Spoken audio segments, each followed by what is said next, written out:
Masuk. Doktor. Okey, duduk. Terima Cik kasih. Nisa ya? Ya, saya. Okey, kenapa? Doktor, saya rasa saya demam lah. Lepas tu saya hacum. Saya selesema. Lepas tu saya Oh, package lah ni ya. Okey, kita cek suhu dulu. Boleh. Okey. Memang ada tinggi sikit, 37. Tapi doktor, saya dah buat ujian calitan tekak dan hidung. Tak ada apa-apa masalah. Saya negatif. Okey, bagus. Tapi mungkin ni adalah demam biasa kan? Okey. Yang kita cek dulu tekanan darah. Boleh. Okey. Nisa pakai dekat pergelangan tangan. Boleh. Okey, kemudian tekan start tu ya. Baik, doktor. Canggih klinik sekarang ni. Okey, sementara tunggu ni kita cek dulu paru-paru. Baik, pusing doktor. belakang sikit. Tarik nafas. Okey, hembus. Okey. Normal, tak ada masalah.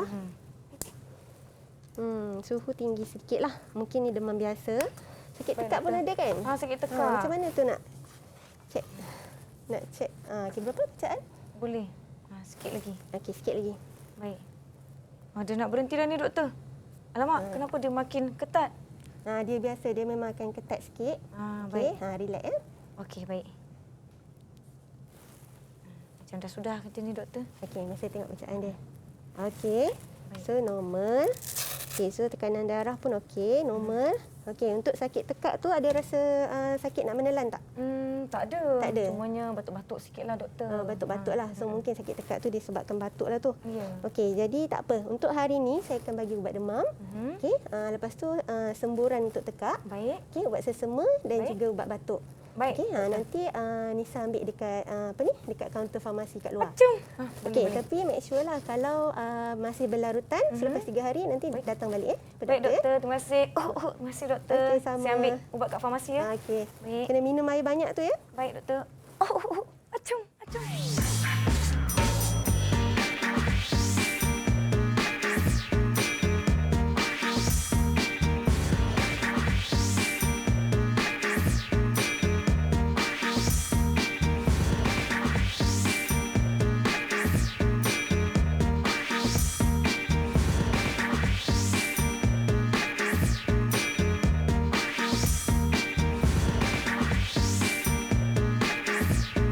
Assalamualaikum, salam sejahtera penonton Didik TV KPM. Apa khabar murid-murid di rumah? Saya Nisake akan bersama-sama murid-murid sekalian untuk slot menengah atas kali ini. Kita akan membincangkan mata pelajaran sains topik tingkatan 4. Semestinya topik yang cukup menarik dan kita nak persilakan guru kita pada hari ini. Jom kita nak ucapkan selamat datang kepada Cikgu Tuan Johaida Tuan Muhammad Amin yang merupakan guru kanan sains dan matematik dari SMK Seri Titiwangsa, Kuala Lumpur. Apa khabar Cikgu Aida? Baik. Alhamdulillah. Apa khabar, Nisa? Saya sihat walaupun tadi hacung. Tapi sebenarnya alhamdulillah saya sihat walafiat di sini. Mungkin kita nak menggambarkan sesuatu situasi buat murid-murid yang menonton. Baiklah Cikgu Aida, apa sebenarnya topik kita hari ini? Okey, topik kita hari ini kita akan belajar tentang kimia dalam perubatan dan kesihatan. Okey, so subtopiknya ialah kita akan belajar tentang perubatan tradisional, perubatan moden dan juga perubatan komplementari. Okey, ini cikgu akan tunjukkan okey, apa yang kita hasil pembelajaran yang murid-murid akan dapat untuk hari ini. Baik. Okey, kita ada 5 hasil pembelajaran. Yang pertama ialah menerangkan ciri perubatan tradisional, moden dan komplementari. Okey, yang kedua, murid dapat menerangkan ubat-ubatan yang digunakan dalam ketiga-tiga perubatan tersebut. Okey, yang ketiga, mewajarkan penggunaan perubatan tradisional, moden dan komplementari. Baik. Yang keempat, murid dapat menakul mengenai penggunaan ubatan dari sumber semula jadi dan juga sumber buatan manusia dalam perawatan dan penjagaan kesihatan. Dan yang kelima, merumuskan kesan penyalahgunaan ubat-ubatan. Baiklah, saya kira topik hari ini topik yang cukup menarik bukan setakat untuk murid-murid yang mempelajari topik ini tetapi untuk rakyat Malaysia secara amnya dan saya teruja untuk mengetahui dengan lebih lanjut apa yang ada di hadapan kita. Sebelum itu, jom kita berhenti rehat seketika. Jangan ke mana-mana, kembali selepas ini di Didik TV KPM.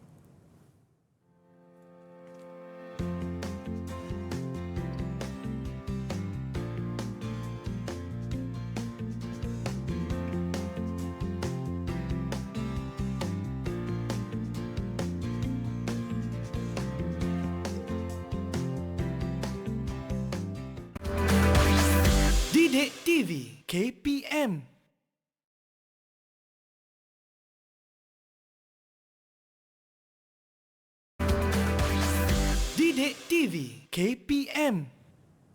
Hai obat, mari beli obat. Kalau kau terlambat, tak dapat. Wah, Nisa, kenapa happy sangat ni? Wah, mestilah gembira cikgu. Hari ini topik kita berkaitan dengan kimia dalam perubatan dan kesihatan. Jadi saya rasa murid-murid di rumah semua dah kembali ke Didik TV KPM bersama-sama dengan kami. Jom cikgu, kita nak teruskan sesi kita. Okey, baiklah. Okey, untuk hari ini kita akan belajar seperti tajuk yang telah dinyatakan oleh Nisa tadi. Ya. Tapi subtajuknya ialah perubatan tradisional, perubatan moden dan perubatan komplementari. Baik. Okey, sebelum kita pergi lebih jauh, kita tengok dulu definisi untuk ketiga-tiga jenis perubatan tersebut. Baik. Okey. Nisa boleh nampak, Nisa? Boleh. Okey, perubatan tradisional ialah kaedah perubatan yang biasanya menggunakan sumber semula jadi seperti tumbuh-tumbuhan, haiwan dan bahan semula jadi yang diaplikasikan secara khusus maupun gabungan bagi diagnosis dan merawat penyakit.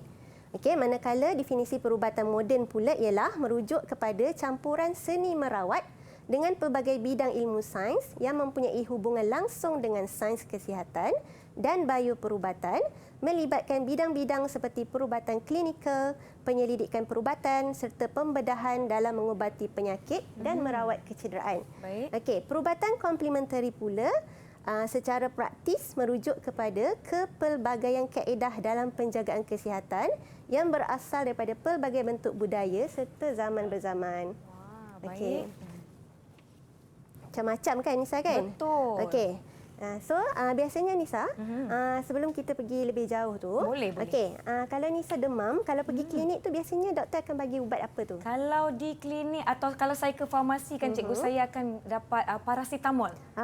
Okey, paracetamol tu adalah sejenis ubat tahan sakit lah. Ya, betul. Kalau di rumah, biasalah kita demam-demam, mak kita akan suruh minum teh halia ni. Tapi saya tak suka minum teh halia, cikgu. Betul ke teh halia ni boleh buatkan demam kita turun? Betul. Secara tradisionalnya, teh halia tu, sebab teh halia tu dia boleh mengurangkan panas dalam badan. Jadi suhu badan kita akan turunlah kepada normal. Dan dia juga baik untuk mengeluarkan angin daripada badan. Kalau macam tu lepas ni saya takkan tolak teh halia yang mak saya buat. Baik. Okey, so yang Nisa sebut tadi tu, yang paracetamol tu adalah jenis perubatan moden lah. Okey, so sebelum adanya perubatan moden, dia ada perubatan tradisional. Okey, so perubatan tradisional ni terdiri daripada biasanya bahan-bahan dia ialah daripada sumber semula jadi.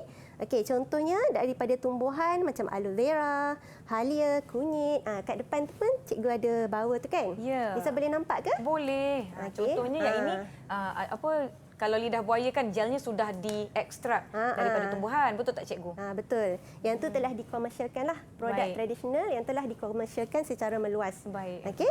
Biasa Nisa pernah tak pergi bercuti kat pantai, kat pulau? Oh, pernah cikgu. Lepas tu balik kulit saya akan terbakar. So apa yang Nisa buat? Sapu ni, gel lidah Sapu, buaya atau gel aloe vera gel ni. lidah buaya tu kan? Okey, jom mari kita tengok sama-sama. Ada video tahu Nisa macam mana kita nak dapatkan gel ataupun lendiran daripada pokok aloe vera tu. Jom kita saksikan bersama-sama.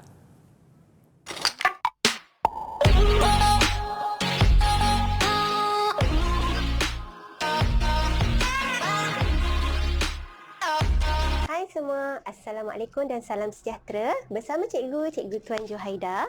Hari ini kita akan buat aktiviti bagaimana untuk dapatkan gel daripada aloe vera. Okey, pokok aloe vera seperti yang ada di hadapan cikgu ni, kita akan gunakan pokok aloe vera inilah. Okey, jom bersama-sama cikgu.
lidah buaya. Gunakan sudu. Murid-murid, itu dia cara untuk kita mendapatkan lendiran daripada tumbuhan lidah buaya sekiranya ada dekat depan rumah. Mulalah murid-murid kita, cikgu, cari belakang rumah, depan rumah. Betul tu. Okey. So itu kalau kita nak dapatkan secara semula jadilah. Kalau kita susah nak dapatkan secara semula jadi, produk tu pun sekarang telah dipasarkan secara meluas. Boleh dapatkan di pasaran. Okey, ini aloe vera tadi tu, lendiran dia daripada daun tu disapu pada kulit untuk mengurangkan kesakitan akibat selaran matahari ataupun merawat kesan lecur. Okey. Contohnya, ini adalah contoh-contoh khasiat sumber semula jadi dalam perubatan tradisional. Okey, kebanyakan bahan-bahan ni kita adalah di rumah kan. Contoh macam asam jawa, jus buahnya dapat melegakan batuk, kulit kayu manis digunakan untuk merawat penyakit malaria, ginseng untuk membina pertahanan badan terhadap jangkitan dan merendahkan tekanan darah serta paras kolesterol. Ada kat depan tu. Ya. Okey, cikgu ada bawa. Ini ginseng. Okey. Ini ginseng. Okey. Dan daun pokok bunga raya, daunnya melegakan sakit kepala dan merawat masalah keguguran rambut. Yang ini, cikgu? Ya. So kita akan ambil daun bunga raya tu, kita akan ramas-ramas dalam air sehingga keluar lendiran tu dan boleh disapukan pada rambut. Untuk Kalau melebatkan saya rambut. ini boleh, cikgu? Boleh. Nak lebatkan rambut boleh, nak hilangkan sakit kepala boleh, nak meredakan demam secara tradisional pun boleh. Banyak rupanya Suhu. khasiat. Banyak khasiat dia. Baik. Okey. So kita tengok ciri-ciri perubatan tradisional ni. Okey, yang pertama dia memang menggunakan bahan semula jadi daripada tumbuhan dan haiwan. Okey, kalau Nisa tengok ada kat depan tu, ada tak madu?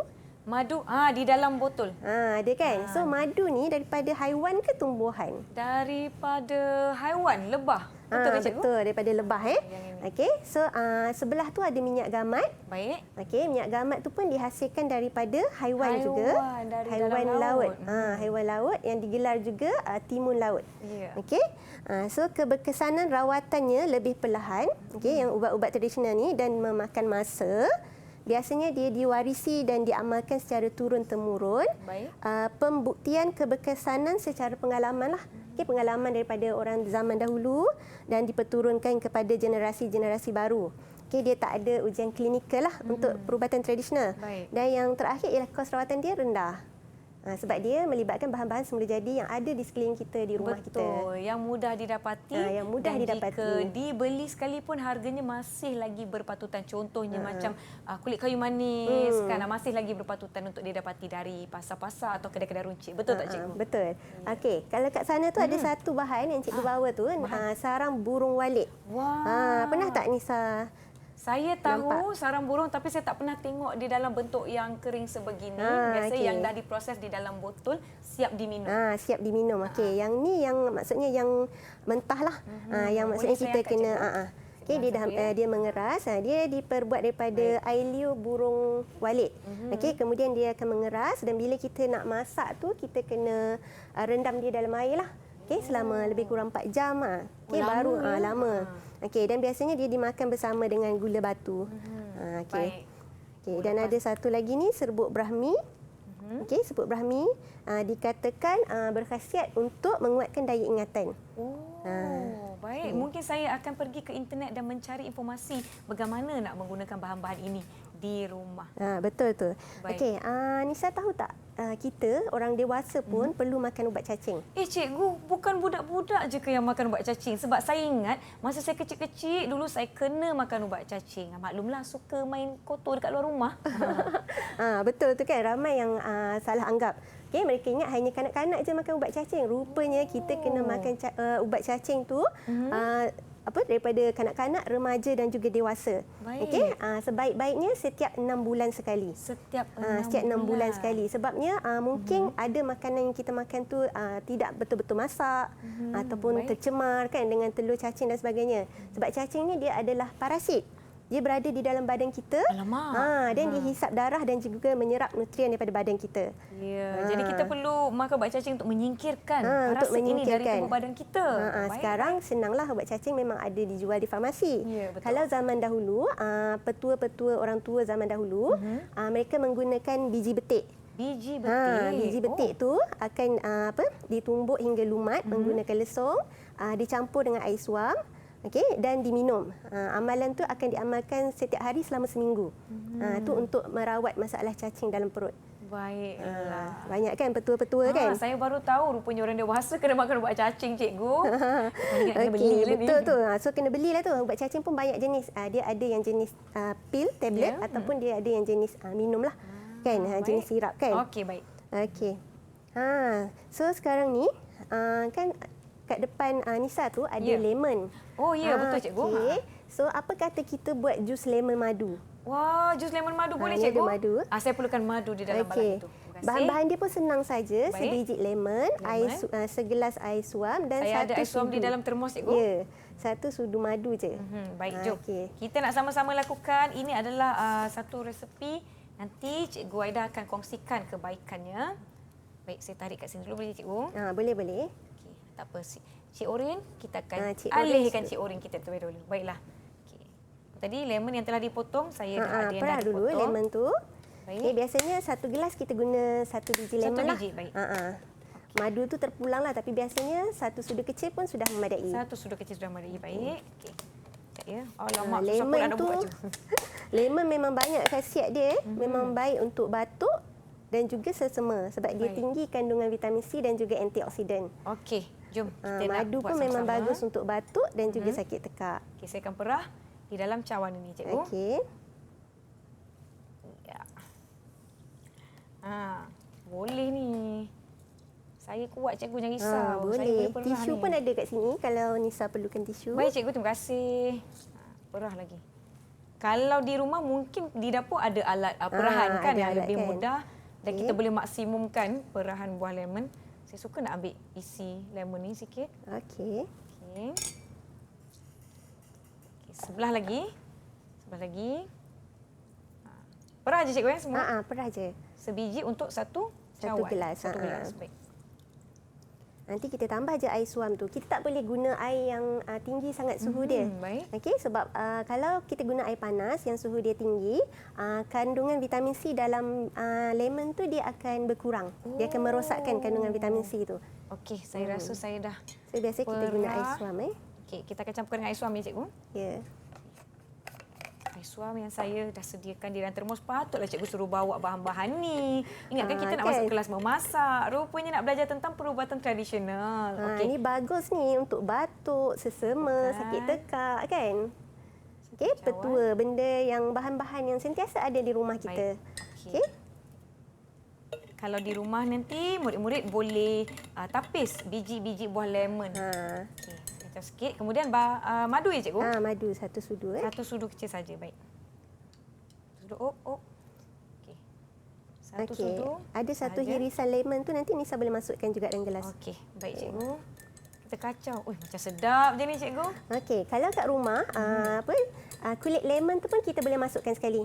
Okey, kita boleh potongkan halus-halus, boleh masukkan dalam minuman dan juga makanan. Bahagian kulit tu yang paling banyak mengandungi antioksidan. Baik. Okey, kita ada hirisan lemon. Kita masukkan. Dah siap Dah kan? siap. Okey, minuman ni senang dan menyegarkan ya. Boleh juga kalau nak diminum sejuk kan, boleh tambah ais. Cuma dia tak sesuai dengan suhu yang tinggi sangatlah. Air panas dia tak sesuai. Kalau saya nak rasa boleh cikgu? Boleh. Saya rasa, Silakan. Jom murid-murid. Bismillahirrahmanirrahim. Macam mana tu? Sedapnya. Nasib baik sedap kan? Pandai saya buat air. Pandai Nisa. Ya, betul lah cikgu, rasanya menyegarkan. Rasa dia Rasa lemon menyegarkan. dia masam-masam, tapi sebab kita dah tak madu, dia masam-masam manis. Madu tu Sedap. kita gantikan gula. Setengah tak suka baik. madu, kita boleh masukkan gula lah. Sedap. Sedap, Saya rasa lepas ni suara saya akan menjadi sedap. Dah Macam boleh tu. menyanyi lagi ya. Betul. Okey. So, tu adalah air jus lemon madu. Okey, Nisa pernah dengar bunga telang? Bunga telang. Bunga telang. Cikgu, kejap. Saya tahu. Bunga fikir-fikir. telang yang kita gunakan dalam masakan nasi kerabu. Betul tak cikgu? Betul. Okey, kalau kat negeri Kelantan, bunga telang tu memang dipanggil bunga nasi kerabu. Okey, sebab baik. bunga tu memang digunakan untuk dapatkan pewarna biru tu, untuk hasilkan nasi kerabu tu lah, warna biru tu. Okey, dan bunga telang ni juga boleh digunakan untuk buat minuman.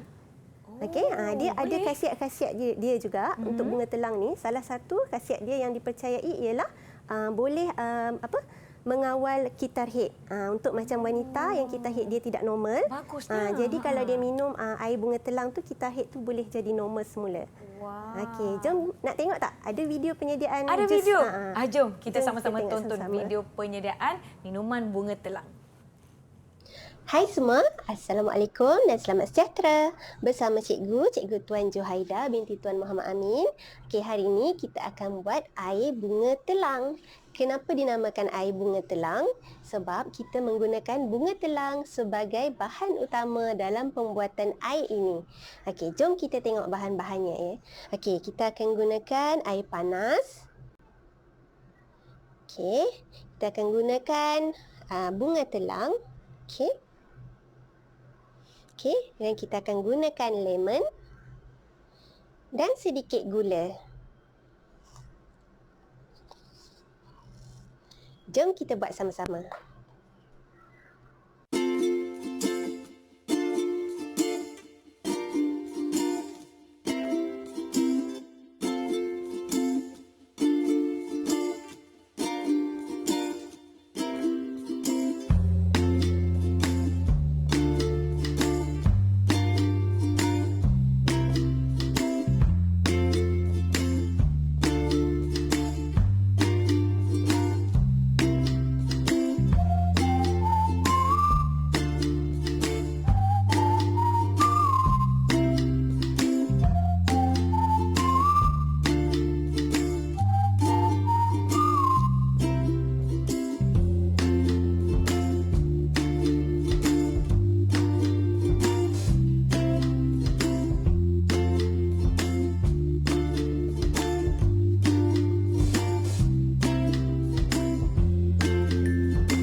Wah, menariknya minuman bunga telang yang kita boleh lakukan sendiri di rumah. Jadi antara khasiat yang telah dikongsikan oleh Cikgu Tuan Johaida tadi adalah membantu untuk dalaman wanita khususnya. Jadi rakan-rakan perempuan bolehlah cuba amalkan minuman bunga telang. Betul tak Cikgu? Betul.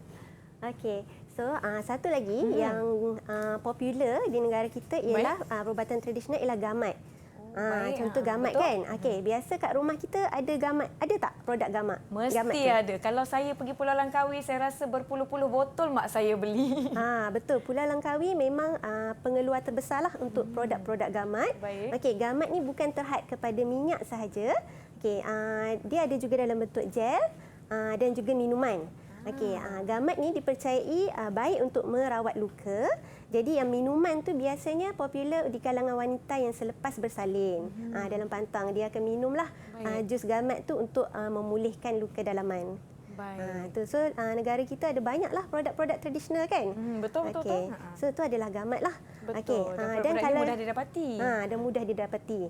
Okey, ramai yang keliru dia ingatkan gamat ni sejenis tumbuhan tapi sebenarnya dia adalah haiwan. Haiwan laut kan Cikgu kan? Ya, haiwan laut. Okey, haiwan laut dan bukan semua gamat tu, bukan semua spesies gamat tu boleh dijadikan produk untuk perubatan. Ada juga yang beracun. So kita kena tahulah yang tu Okey. So sebenarnya bila kita bercakap tentang perubatan tradisional, kita bercakap tentang bahan-bahan semula jadi yang ada di rumah kita. Okey, sebenarnya rempah ratus yang ada di rumah tu semuanya mempunyai khasiat tersendiri. Kita akan tengok satu video. Okey, video ni adalah tugasan murid. Okey, tugasan murid cikgu bertajuk Science in the Kitchen.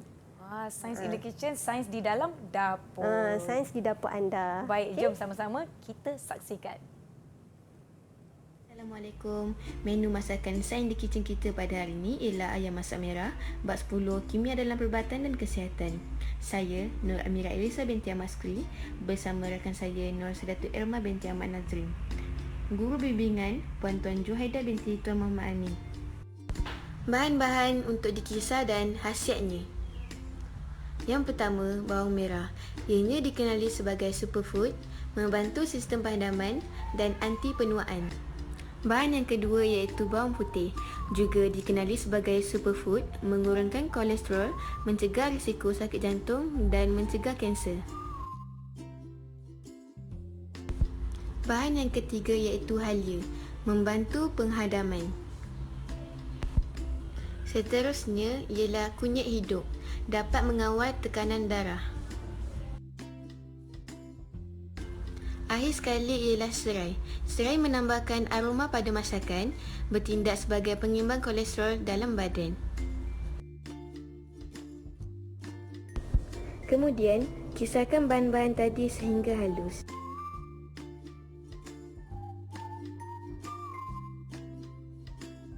Basuh bersih ayam, gaul dengan sedikit garam dan serbuk kunyit. Seterusnya, goreng sehingga garing atau separuh garing, sesuai selera dan angkat ketepikan sebentar. Masukkan bahan yang telah dikisarkan tadi dan cili kering kisar. Gaul sehingga pecah minyak. Seterusnya, masukkan gula dan garam yang secukupnya.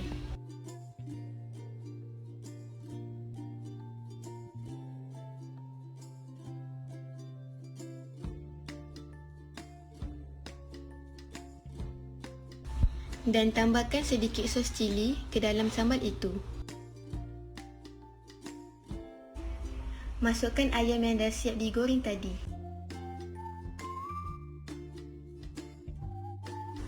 Masukkan hirisan bawang besar yang dihiris bulat, kacau dan bila bawang dah layu, matikan api.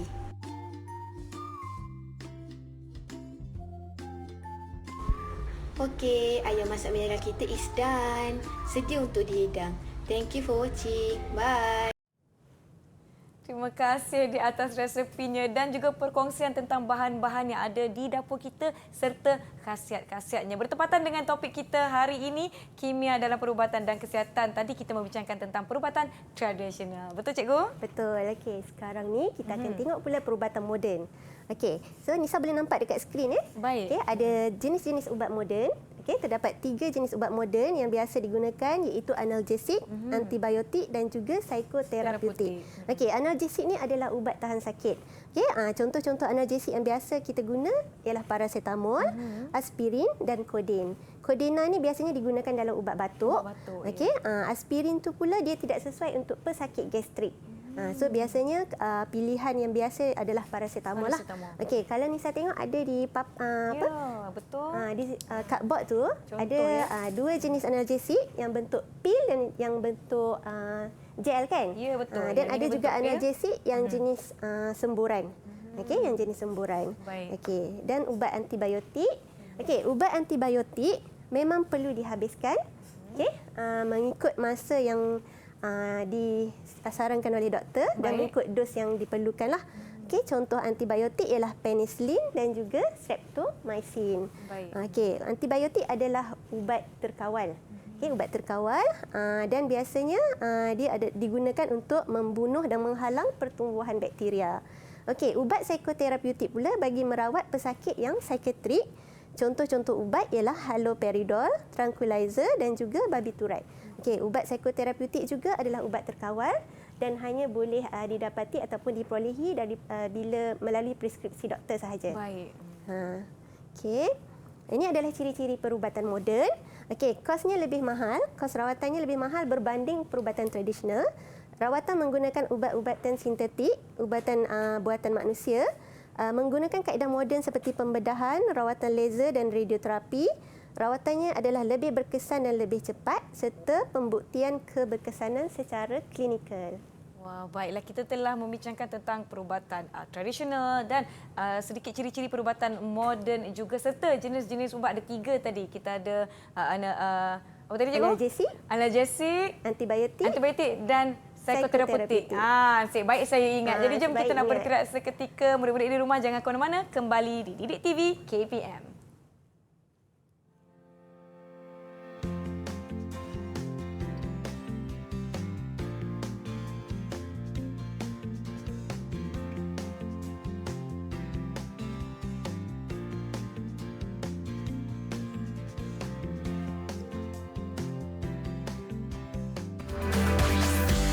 Didik TV KPM.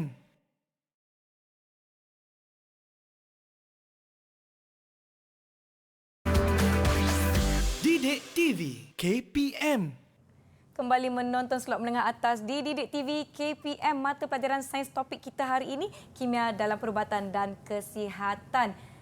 Cikgu, khusyuknya cikgu kita. Cikgu baca apa tu? Ni Nisa, tengok ni jumlah pesakit baharu kanser di negara ini dijangka meningkat kepada 66,000 orang setiap tahun menjelang 2030. Alamak. Ramai kan? Ramainya. Kanser bukan tak ada ubat lagi ke cikgu? Kanser setakat ni perubatan moden tu untuk mencegah daripada melarat lah. Baik. Okay. Jadi ada juga contoh-contohnya pesakit kanser ni dia cuba dapatkan perubatan selain daripada perubatan moden lah. Contohnya macam perubatan komplementari. Kalau perubatan moden, Nisa tahu tak apa contoh perubatan moden untuk kanser? Saya tahu mereka akan pergi ke hospital untuk sesi. Kejap, saya tengah ingat nama sesi tu cikgu. Cuba ingat ya. Alamak, bukan terapi. Kemoterapi ya cikgu? Ya betul, kemoterapi. Betul. Dia biasanya kalau perubatan moden untuk kanser dia ada kemoterapi, radioterapi, pemindahan sumsum tulang. Itu adalah contoh-contoh lah untuk perubatan moden. Okey, dan ada juga penghidap kanser ni dia mengambil juga alternatif lain selain daripada mendapatkan rawatan perubatan moden, dia mengambil perubatan komplementari. Jadi kita nak tengok jenis-jenis perubatan komplementari ni ada 5 yang biasa kita dengar, iaitu akupuncture, urutan tradisional, terapi herba, kiropraktik dan juga homeopati. Nisa pernah berurut tak? Pernah pergi spa tak? Berurut pernah. Sedap je, badan saya rasa ringan je lepas berurut tu. Kan biasanya kalau kita pergi spa ke, kita boleh dapatkan sama ada urutan tradisional ataupun urutan aromaterapi. Kalau urutan aromaterapi, apa beza dua-dua tu Nisa rasa? Urutan aromaterapi ni saya rasa mereka menggunakan minyak-minyak aromaterapi betul, untuk membantu. ada di depan Nisa tu. Oh ya, yang botol kecil-kecil ni. Biasanya minyak pati ni dia masih lagi belum ada pembuktian yang sah boleh merawat penyakit, tapi dia menenangkan. Maksudnya sambil berurut tu kita rasa tenang, kita rasa relax kan? Betul. Kita rasa berehat lah.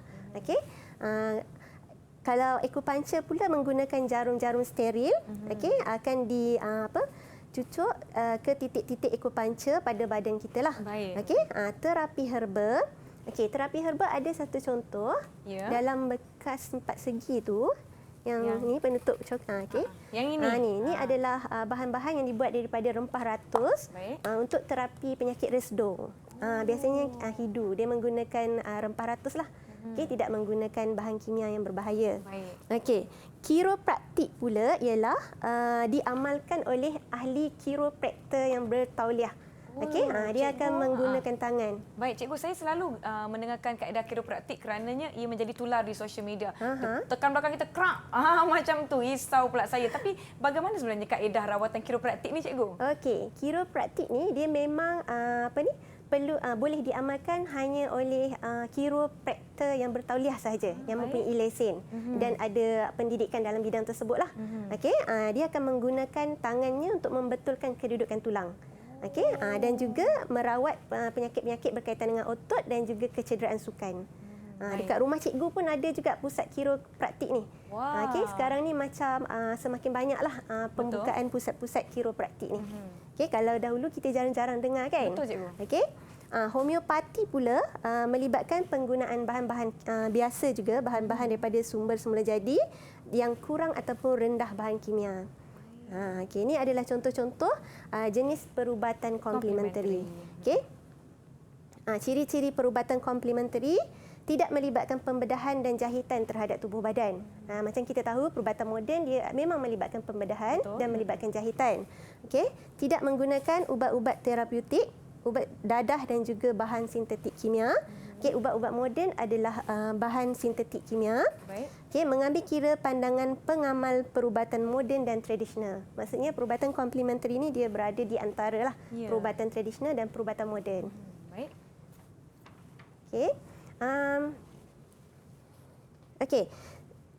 Nisa pernah kalau kita tengok kat depan tu ada tak buah oren? Saya nampak buah oren. Buah oren. Ada tak satu tablet vitamin C? Oh, iya. So kita nak tengok perbandingan antara ubat buatan manusia dengan ubat daripada sumber semula jadi. Baik. Macam kita tahu dalam buah oren tu dia ada kandungan vitamin C. Betul, cikgu. Dan tu adalah semula jadilah. Dan suplemen tu pula adalah buatan manusia, sintetik. Ini biasa dijual kan, cikgu, kan di biasa farmasi. dijual. Okey, so kita boleh tengok perbandingan antara ubat-ubat buatan manusia. Okey, kalau tablet tu vitamin C tu dia mengandungi 500 miligram vitamin C. Okey, dalam sebiji oren tu mengandungi antara 50 hingga 70 kandungan vitamin C. Sesuailah untuk keperluan badan kita harian. Baik. Okey, maksudnya sebenarnya untuk orang yang sihat, yang normal, yang mengamalkan pemakanan yang seimbang, dia tidak perlu pun mengambil suplemen, sebarang suplemen. Tidak perlu makanan tambahan, cikgu? Ya, tak perlu. Contohnya dia memang makan buah setiap hari. Setiap kali hidangan makan pun dia memang ada hidangan buah. Jadi suplemen vitamin C tu perlu apabila seseorang tu memang tidak suka makan buah. Baik. Sebabnya kalau kita ambil vitamin C tu berlebihan pun, vitamin C tu akan diserap setakat yang diperlukan oleh badan kita sahaja. Yang selebihnya akan dikeluarkan semula melalui urin. Baik. Okey, so ubat buatan manusia perlu diambil secara berterusan, biasanya untuk penyakit kronik atau berhenti apabila telah sembuh. Okey. Bukti penyembuhan berdasarkan ujian klinikal, dan ubat buatan manusia berisiko mendapat kesan sampingan jika digunakan tanpa nasihat daripada doktor. Baik. Dan pesakit tidak mengikut dos yang betul. Okey, ubat daripada sumber semula jadi pula diperolehi daripada tumbuhan dan haiwan. Contohnya vitamin C daripada buah. Perlu diambil atau diamalkan secara berterusan dalam jangka masa yang lama supaya berkesan. Bukti penyembuhan melalui kepercayaan dan pengalaman orang terdahulu. Dan berisiko mendapat kesan sampingan jika digunakan tanpa nasihat daripada doktor. Betul. Pesakit tidak mengikut dos yang betul. Betul tu, cikgu. Bercakap mengenai dos yang betul, saya teringat kalau saya pergi klinik, saya sakit, saya akan mendapat ubat. Bila mendapat ubat, doktor akan memberikan dos yang tertentu. Maknanya tidak terlalu banyak tapi tidak terlalu sikit. Tapi cikgu, kalau saya makan ubat, mesti doktor tu akan pesan, jangan lupa habiskan antibiotik. Tapi saya rasa saya dah sihat. Perlu ke saya habiskan lagi antibiotik tu, cikgu? Okey. Untuk konteks antibiotik tu memang perlu dihabiskan. Baik. Okey, sekiranya antibiotik tu memang doktor prescribe untuk kita makan selama 5 hari. Okey, 2 biji sehari. So kita kena patuhi masa dan juga perlu habiskan. Okey, sebabnya kalau kita tak habiskan, contohnya kita makan 3 hari, kita dah rasa sihat, kita pun berhenti. Okey, sebenarnya bakteria tu dia masih belum mati. Dia hanya dilemahkan sahaja. Jadi bila kita berhenti makan antibiotik tersebut, bakteria tersebut dia akan jadi imun. Imun ni maksudnya dia jadi kebal. Dia kebal terhadap jadi ubat-ubatan. Bila lain kali kita hadapi masalah yang sama, doktor bagi ubat yang sama, sudah tak dapat kesan lah. Alamak, macam dah tak berkesan lah.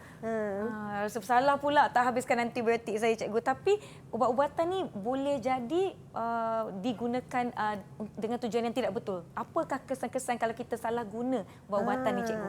Okey, memang. Okey, dia ada banyak kesan buruk penyalahgunaan untuk ubat-ubatan. Okey, kalau di sini pun cikgu ada senaraikan 4 kesan penyalahgunaan ubat-ubatan. Baik. Okey, yang pertama memang boleh menyebabkan kematian. Okey, tak kiralah dia adalah ubat moden ataupun ubat tradisional ataupun ubat komplementari.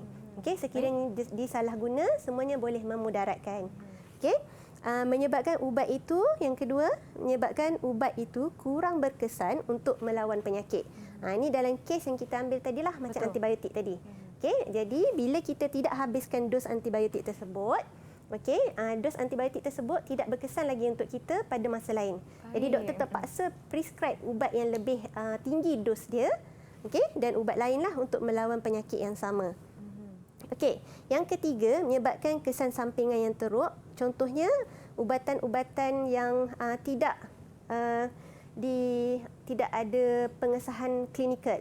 Okey, ubatan-ubatan yang tidak ada pengesahan klinikal boleh menyebabkan kerosakan pada hati dan juga buah pinggang. Teruk betul kesan dia nanti. Betul tu. Dia mungkin kita tak nampak kesan tu pada jangka masa pendek. Okey, kesan tu adalah kesan jangka masa panjang. Jangka masa panjang. Okey. Baik. Dan yang keempat, jika disalahguna boleh menyebabkan ketagihan. Okey, ni contohnya ubat batuk. Ubat batuk. Ubat batuk. Kat sini cikgu rasa macam ada bawa ubat batuk, ada tak? Ada. Yang dalam botol kat cikgu. Sini kan? Tak apa cikgu, biar dia tergolek di situ. Dia tergolek beramai-ramai. Okey.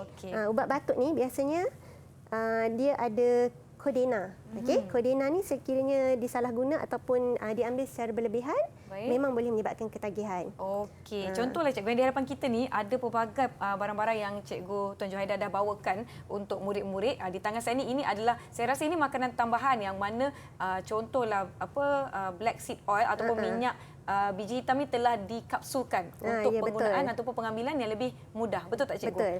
Minyak black seed tu adalah habatus sauda. Habatus sauda. Yang ni ada yang yang masih dalam bentuk serbuk pun cikgu ada bawa. Baik. Okey, yang tu telah dijadikan kapsul lah.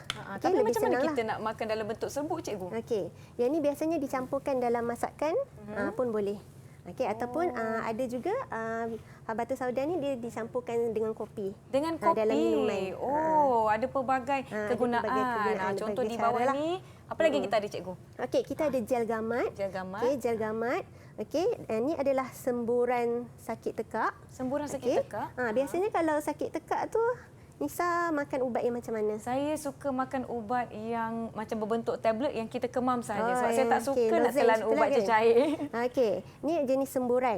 Okey, dia ada sama ada kalau kita sakit tekak, doktor akan bagi ubat yang kita kemam tu, ataupun ubat kumur, ataupun ubat semburan. Spray. So dia ada macam-macam jenis ubat lah untuk merawat sakit tekak. Okey. Dan bermacam-macam jenis ubat ni kita boleh beri kepada, contohlah saya tak suka cecair, doktor akan bagi tablet. Tapi ada pula tonsil tekak saya bengkak pula, cikgu pula, doktor boleh bagi mungkin semburan, mana-mana yang sesuai lah dengan keadaan kita. Di hadapan kita ni pun ini contoh-contoh barang-barang yang telah disebutkan di bahagian perubatan tradisional di awal siaran kita, di mana ini adalah barang-barang yang mudah didapati dan digunakan untuk perubatan tradisional. Jom kita nak berehat seketika. Yang di rumah jangan ke mana-mana. Mungkin ada yang nak ke dapur. Tengok apa yang ada di dapur. Kembali selepas ini di Didik TV KPM.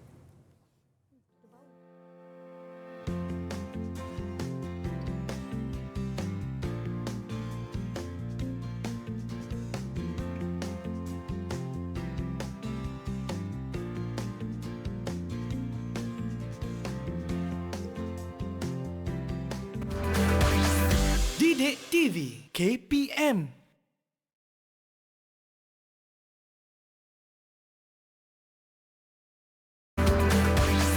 Didik TV KPM. Kembali menonton Didik TV KPM di slot menengah atas mata pelajaran sains. Topik kita hari ini, kimia dalam perubatan dan kesihatan. Kita dah bincangkan tentang perubatan tradisional, perubatan moden dan juga perubatan komplementari. Jadi, cikgu, apa aktiviti kita kali ini?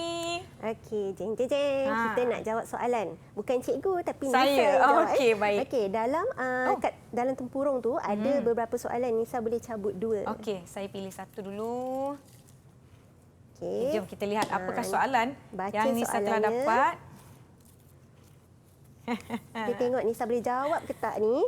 Soalannya, berikan 2 contoh perubatan komplementari. Okey, saya tahu. Senang je kan? Yang pertama, akupuntur. Yang kedua, kiropraktik. Ya, betul. Macam tu. Betul. Yeay, dapat markah. Dapat markah. Soalan seterusnya. Satu lagi soalan. Tak apa cikgu, kalau kita ada masa, saya sempat ni nak jawab lebih soalan. Wah, kan? Macam boleh jawab. Confident dah tu. Saya yakin, murid-murid di rumah pun yakin boleh jawab bersama-sama. Ini berapa markah? Okay. Perlukan bantuan? Soalannya, ubat moden menjalani pelbagai ujian klinikal sebelum digunakan. Benar atau salah? Cikgu, berapa markah cikgu? Tu okey. Ini adalah soalan jenis justify, maksudnya kita kena mengesahkan justifikasi. Okey, so ini adalah soalan aras tinggi lah. Mungkin cikgu boleh bagi tipi 4 lah. Baik, okey. Kalau tipi 4 ni nak kena beri penerangan ni. Jawapan saya adalah benar. Kenapa? Kerana ia perlu, kejap, mengikut pemahaman saya, perubatan moden perlu menjalani ujian klinikal sebab kita nak lihat sekiranya ia akan mendatangkan kesan jangka masa pendek atau jangka masa panjang sekiranya diambil, dan kena lihat juga kesan ubat tu kepada pelbagai jenis umur, lapisan umur dan sebagainya. Ya, betul. Betul. Tepat sekali. Okey, sebelum ubat tu dipasarkan dan sebelum ubat tu digunakan kepada manusia, kepada pengguna, ubat tu perlu menjalani ujian klinikal dahulu. Ya, okay, baik. Betul? Satu soalan lagi boleh? Boleh. Bagus ni. Banyak. Ni murid yang bagus ni. Saya yang bersemangat nak menjawab ni. Satu lagi. Terakhir sekali. Saya yakin murid-murid di rumah pun sama-sama menjawab dengan saya. berikan satu contoh analgesik. Terima kasih cikgu, soalannya senang-senang sekali. Murid-murid, tengok apa dia? Mereka dah mula menjawab. Saya tahu, paracetamol. Ya, Betul? betul. Yeay. Baiklah, Okey. kita sebenarnya sudah tiba di penghujung kelas kita hari ini, cikgu. Kita membincangkan tentang kimia dalam perubatan dan kesihatan. Jadi saya nak minta cikgu Tuan Johaida untuk kongsikan rumusan terhadap topik kita hari ini. Okey, baiklah. Okey, jadi hari ini kita dah belajar 3 jenis perubatan, perubatan moden, perubatan tradisional dan perubatan komplementari. Baik. Okey, setiap satu perubatan tersebut ada kelebihan dan kelemahan masing-masing. Baik. Dan ubat-ubat ni memang ada manfaatnya dan cuma buruk apabila disalahgunakan sahaja. Okey, setiap yang ubat-ubat yang contohnya perubatan moden, ubat-ubat yang telah kita gunakan sekarang dia telah menjalani ujian klinikal. Dan telah disahkanlah oleh Kementerian Kesihatan Malaysia. Baiklah. Sebelum dipasarkan. Sedikit perkongsian ya cikgu, saya minta untuk cikgu kongsikan kepada murid-murid apakah langkah-langkah yang perlu mereka ambil sekiranya mereka ingin membeli atau mendapatkan ubat-ubatan. Okey. Untuk mendapatkan ubat-ubatan sebaik-baiknya memang mengikut nasihat doktor lah. Okey, berjumpa doktor di klinik atau di hospital dan mendapatkan preskripsi daripada doktor. Sekiranya anda membeli ubat-ubat di farmasi, perlu dapatkan khidmat nasihat daripada ahli farmasi. Baiklah, terima kasih Cikgu Tuan Johaida kerana bersama-sama dengan kami hari Ada ini. pantun lah, Ada sempat tak? pantun. Boleh cikgu nak bagi saya pantun, silakan cikgu. Okey, pantun penutup ya. Okey, menjaga kesihatan diri perlu dipraktik. Nikmat besar yang wajar disyukuri. Ubat semula jadi dan ubat sintetik ada pengajaran yang harus dipelajari. Baiklah, saya beli pantun boleh? Oh, boleh. Okey. Mendaki bukit basikal dituntun. Terlihat pula berterbangan kenari. Terima kasih kerana menonton. Semoga kita jumpa lagi. Terima kasih Cikgu Tuan Johaida dari SMK Seri Titi Wangsa. Oh, Nisa, jangan lupa boleh dapatkan bahan-bahan ni daripada portal Sumberku. Portal Sumberku. Betul tu, asyik. Baik, cikgu ingatkan saya. Murid-murid jangan lupa untuk ke portal Sumberku bagi mendapatkan bahan-bahan pembelajaran kita pada hari ini. Terima kasih kerana menonton Didik TV KPM. Teruskan menyokong saluran ini. Jumpa lagi. Bye-bye. Terima kasih cikgu. Okey, kita